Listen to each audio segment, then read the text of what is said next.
जा रहे हैं, तो इन 2 सालों में जो सरकार की जो कारगुजारी रही है, उसकी हम जो है चार्जशीट बना के जो है राज्यपाल महोदय और कांग्रेस हाईकमान को सौंपेंगे। हिमाचल प्रदेश के अंदर इन 2 वर्षों में सुक्खू की सरकार ने अपने मित्रों को, अपने रिश्तेदारों को जो है सरकारी धन लुटाया है और करोड़ों रुपए, अरबों रुपए का जो है नुकसान हिमाचल प्रदेश की जनता को सहना पड़ रहा है।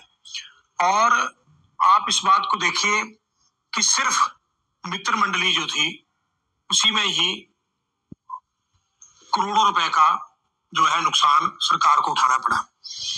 ओएसडी बना दिए, उनको कैबिनेट रैंक दे दिए, वाइस चेयर एमएलए जो थे वाइस चेयर बनवा दिए, उनको कैबिनेट रैंक दे दिए और अपने परिवार पर भी जो है करोड़ों रुपए जो है खर्च हो गए।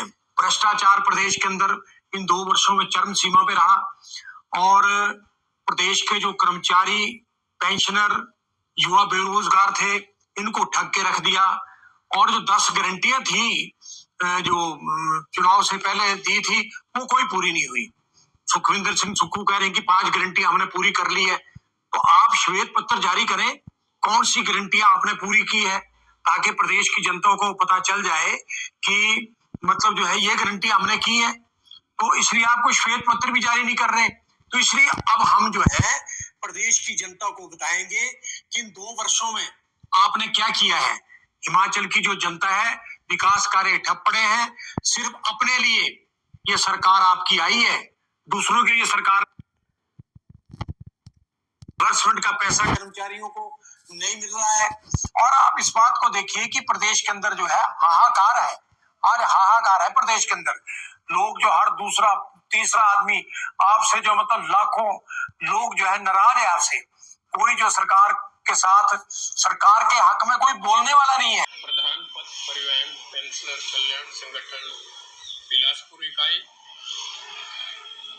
मैं सरकार को उनके जो किए हुए वादे हैं उनसे अवगत करवाना चाहता हूं, क्योंकि वो हमारी बातें तो सरकार भूल जाती है। एचआरटीसी मैनेजमेंट को तो कोई फिक्र ही नहीं होती हमारी, या हमारे एचआरटीसी के जो लोग हैं उनको भी हमारा कुछ जिम्मेवारी बनती है कि उनको पेंशन जा रही है टाइम से या नहीं जा रही है, ये उनकी जिम्मेदारी बनती थी। लेकिन वो लापरवाह होकर के हमारे को दरकिनार करके अपनी रंगरलियां ऊपर मना रहे थे।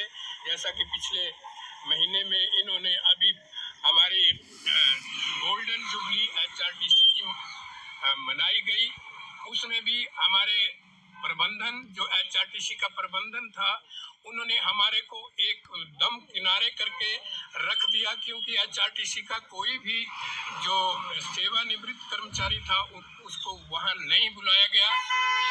ये भी हमारा सरकार से एक शेष अनुरोध है कि आप हमारे को बुलाने की बजाय हमें ही फिर उसमें चलाएंगे तो हम आपको एक नई दिशा और एक नया रूप हम ही देंगे, क्योंकि हम एचआरटीसी के पुराने लोग हैं। बाकी बात आगे की, जहां तक आज का प्रश्न है, वही सरकार का विरोध हम इसलिए कर रहे हैं क्योंकि इन्होंने सारे समाचार पत्रों में छाप करके रोज छापते थे कि हमने एचआरटीसी के जितने भी परिवहन सेवानिवृत्त कर्मचारी हैं उनको भी हम पेंशन देंगे। लेकिन दिवाली आई और दिवाली चली गई और हम लोगों के घरों में वो पैसा तक, एक नया पैसा तक नहीं पहुंचा, जो कि सरकार के लिए और एचआरटीसी के प्रबंधन के लिए एक शर्म की बात है, जिसकी वजह से आज हम जिलाधीश बिलासपुर के कार्यालय में अपना विरोध प्रदर्शन करने जा रहे हैं। ये हमने फैसला फिर पिछले 7 तारीख को लिया, क्योंकि हमारे साथ जो वादे किए गए थे वो झूठे थे और हमारे को एक प्रलोभन दिया गया, ठगा गया। और मैं इसमें क्या कह सकता हूँ कि हमारे को एक बच्चों की तरह ठग करके पूरे हिमाचल प्रदेश में हमारी जो है वो किरकिरी की गई। तो मैं चाहता हूं कि ये हमारी मांग जो है आप लोगों के द्वारा, जिलाधीश महोदय के द्वारा हिमाचल सरकार और हिमाचल एचआरटीसी प्रबंधन तक पहुंचे। तो मैं आपके इस पत्र के माध्यम से हमारे 5 सूत्रीय कार्यक्रम है जो हम डीसी साहब को अभी देने जा रहे हैं जिलाधीश कार्यालय में कि हम 2027 में आत्मनिर्भर बनेंगे। ये मैं आज से नहीं कह रहा, ये मैं पहले दिन से कह रहा हूँ, क्योंकि मैंने पहले दिन से ही अपनी इच्छा शक्ति को इतना मजबूत किया है। कोई भी फैसले करने पड़े, चाहे पार्टी के अंदर से भी विरोध सहन करना पड़े, लेकिन समाज के हित में, हिमाचल के 75 लाख की जनता के हित में जो भी होगा मैं वो करूंगा। और सबके अंतिम व्यक्ति तक हमारी विकास की रोशनी पहुंचनी चाहिए। हमारी सरकार इस दिशा में काम कर रही है। अनाथ बच्चों को कोई पूछता था? कोई नहीं पूछता था। कहते थे कि मैंने एक बच्चा पढ़ा दिया। आज 27 साल तक उन बच्चों की पढ़ाई का पूरा खर्चा सरकार उठाएगी। ज्ञान के लिए अभी तक एक अच्छा स्कूल नहीं है। हैंडीकैप्ड बच्चा कोई आ जाए, अपंग बच्चा आ जाए, कहाँ पढ़ेगा? दुखी रहता था। हम बहुत अच्छा स्कूल कंडाघाट में बनाने जा रहे हैं। एकल नारी, जो नारियां बेचारी शादी नहीं करती या छोड़ देती है, उसके लिए हम ज्वालामुखी में 100 करोड़ की लागत से एकल नारी संस्थान बनाने जा रहे हैं, जहाँ हम महिलाओं को सम्मानपूर्वक जीवन जीने की